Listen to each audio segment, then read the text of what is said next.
এতদিনের অপেক্ষার পর অবশেষে সে তো এলো। এলো তো এলোই। সে এসে আমার কি নাজেহাল অবস্থা এটা না করে দিয়ে গেল, তাই আপনাদের সাথে শেয়ার করব। অনেকেই ভাবছেন ভিডিওর শুরুতে কেন এরকম একটা কথা বললাম। তো ভিডিওর শুরুতে কেন এই কথাটা বললাম এটা দেখতে হলে পুরো ভিডিও জুড়ে থাকতে হবে আমার পাশে। পুরো ভিডিওটা দেখবেন, দেখা শেষে ভালো লাগলে একটা লাইক দিয়ে পাশে থাকবেন, এই আশায় শুরু করছি আমার আজকের ভিডিও।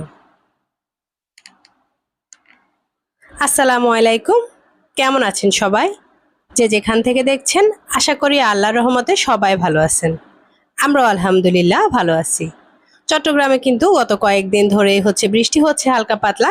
তবে পরশুদিন দুপুরবেলা যে বৃষ্টিটা ছিল এখন ওইটাই শেয়ার করছি আপনাদের সাথে। দুপুরের পরই কিন্তু পরশুদিন প্রচুর পরিমাণে বৃষ্টি হয়েছে। তো বাহিরে তো দেখতে পাচ্ছেন বৃষ্টির অবস্থা কেমন।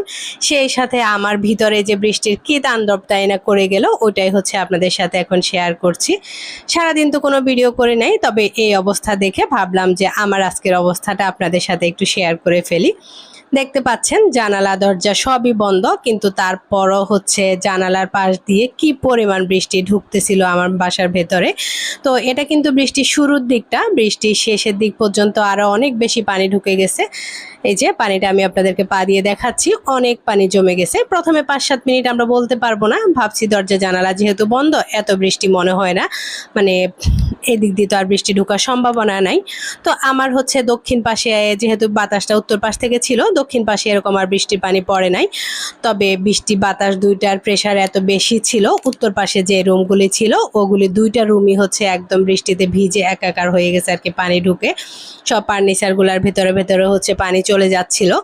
তো আমি একদিক থেকে পানি পরিষ্কার করতেছিলাম, অন্যদিকে এই যে আমার অবিবিবাহ পানি ফেলতে ব্যস্ত হয়ে গেছে যে কিভাবে পানি কমানো যায়। অবিও ছিল, তবে তাকে বললাম যে তুমি উঠে যাও, মানে দুজনকেই বলছি যে উঠে যাও, মা সোপার রুমটা যেহেতু পরিষ্কার করে ফেলছি, এবার এই রুমটাও পরিষ্কার করে ফেলবো। যতক্ষণ পর্যন্ত বৃষ্টি ছিল ততক্ষণ তো পানি ঢুকতেই ছিল, তবে এখন বৃষ্টির পরিমাণটা একটু কমে গেছে। আর এর মধ্যে আমি আমাদের লিভিং রুমের পানিগুলা ফেলে দিছি। আমরা একদিক থেকে পানি ফেলতেছি, অন্যদিকে আদিয়ান আবার বাদলিতে যে পানিগুলি জমা করছি ওগুলি ঢেলে দিচ্ছে। তো এই জন্য আমাদের আরো বেশি ঝামেলা হয়ে গেছে আর কি। বৃষ্টিটা কমে গেছে, এখনো পুরোপুরি ছাড়ে নাই। তো এই রুমটাও এর মধ্যে পরিষ্কার করা হয়ে গেছে। এরপর আমি এগুলি ঠিক করে নেই, ভাবলাম যদি রাতে আবার বৃষ্টি হয়।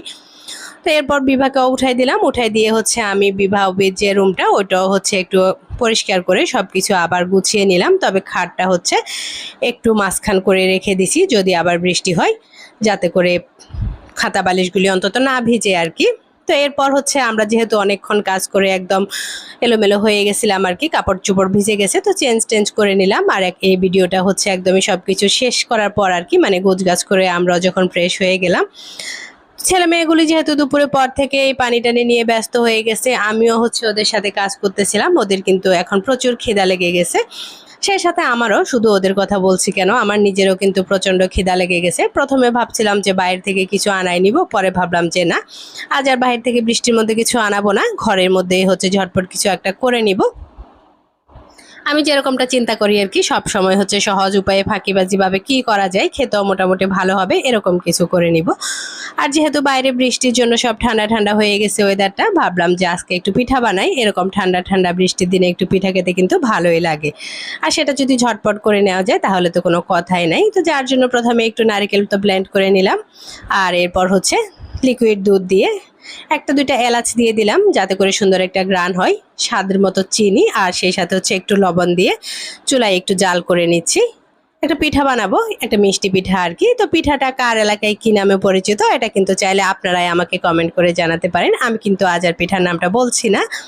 যাই হোক, দুধ আর নারকেলের মিশ্রণটা যখন সুন্দর করে বলক এসে গেছে, এর মধ্যে চালের গুঁড়ি আর ময়দা, দুটা মিক্স করে আমি পিঠাটা বানাচ্ছি।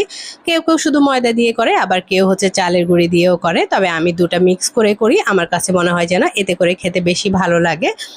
আর এই যে একদমই রুটির আটা আমরা যেভাবে করি ওইভাবেই আমি আটাটা তৈরি করে ফেললাম।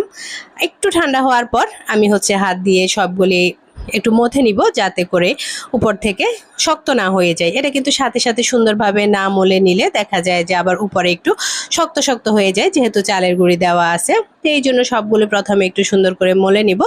আর মলতে মলতে ওই যে এলাচ দিলাম, এলাচটাও একটু বেছে ফেলে দিচ্ছি। এটা কিন্তু আবার মুখে গেলে খাওয়ার সময় খেতে ভালো লাগবে না। তো মেলে নিয়ে মানে সুন্দর করে একটু মলে নিচ্ছিলাম আর কি। মলে নিয়ে যতটুকু লাগবে ততটুকু নিয়ে বাকিটা হচ্ছে আবার ঢেকে রেখে দিলাম। আর এরকম হচ্ছে একদম এখন একটা রুটি বেলে নিব। তবে এটা হচ্ছে নর্মাল রুটি যেরকম পাতলা হয় ওরকম পাতলা না, নর্মাল রুটির চেয়েও একটু মোটা করে নিব আর কি। একটু মোটা করে নিলেই হচ্ছে খেতে বেশি ভালো লাগে। তা আমি প্রথমে বড় করে একটা রুটি বেলে নিলাম। আর এই বড় করে রুটিটা হচ্ছে এরপর ছোট ছোট কুকি কাটার থাকে না, কুকি কাটার দিয়ে হচ্ছে একটু কেটে নিব। তবে কুকি কাটার দিয়ে কেটে নিতে হবে ব্যাপারটা এমন না, চাইলে হচ্ছে যে কোনো বয়মের মুখ অথবা গ্লাসের মুখ এগুলি দিয়ে হচ্ছে করে নেওয়া যায়। তবে কুকি কাটারগুলি যেহেতু একটু ডিজাইন করা থাকে দেখতে বেশ ভালো লাগে। বাচ্চারা কিন্তু এ ধরনের ডিজাইন করা খাবার দাবার দেখলে খেতে একটু আগ্রহী হয়। তো আমিও চেষ্টা করি কুকি কাটার দিয়ে করে নিতে। আর যারা হাতে সুন্দর ডিজাইন করতে পারেন তাদের জন্য তো কোনো কিছুই না, তারা হচ্ছে হাত দিয়ে সুন্দর করে ডিজাইন করে নিতে পারে। তো যাই হোক, আমি হচ্ছে এইভাবে বাকি যে পিঠার আটাগুলি ছিল ওগুলিও বানায় নিব।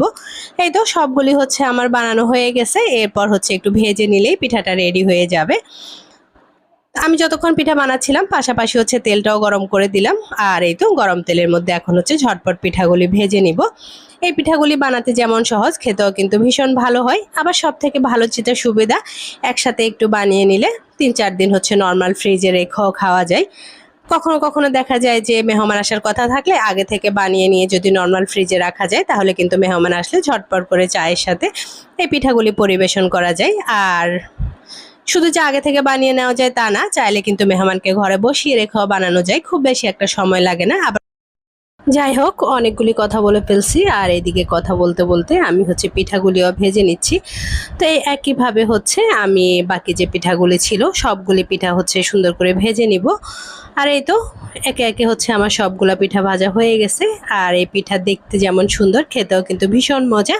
যারা এখনো করেন নাই তারা কিন্তু চাইলে একবার এভাবে ট্রাই করতে পারেন। যদিও এই পিঠা খুবই সহজ এবং আমি জানি অনেকেরই করা হয়ে গেছে, তারপরও যাদের করা হয় নাই তাদেরকে রিকোয়েস্ট করব একবার হলো এটা বানিয়ে দেখতে পারেন। তো আজ আর কথা বাড়াবো না, এখানেই শেষ করে নিচ্ছি। আল্লাহ হাফেজ।